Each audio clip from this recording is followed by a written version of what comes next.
শিক্ষাকে সবাই স্বীকার করে জাতির মেরুদণ্ড এবং আসলেই মেরুদণ্ড। যে জাতির শিক্ষা যত উন্নত সেই জাতি বিশ্বের বুকে ততটাই মর্যাদাপূর্ণ। আফসোস আমাদের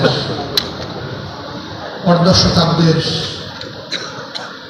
চাইতেও বেশি সময় আমরা স্বাধীনতার পর পার হয়ে এসেছি, কিন্তু আমরা আমাদের শিক্ষা প্রতিষ্ঠানগুলোকে আদর্শ চরিত্রবান দেশপ্রেমিক নাগরিক তৈরির কারখানায় আমরা পরিণত করতে পারিনি।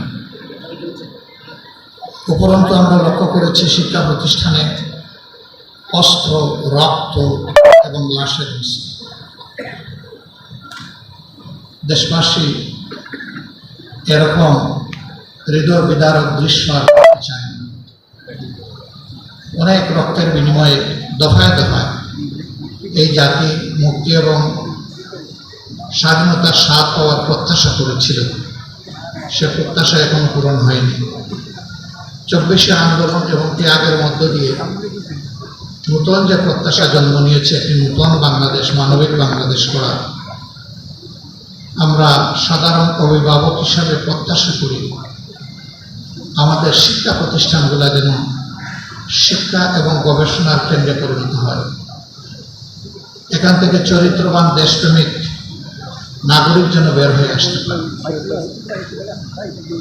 অভিযাত্রায় ইসলামী ছাত্র শিবির তার অনেক প্রিয় সঙ্গীদেরকে হারিয়েছে, পাশাপাশি আর অনেক মেধাবী ছাত্ররা বিভিন্ন সময় জুলুমের শিকার হয়ে দুনিয়া থেকে বিদায় করেছে।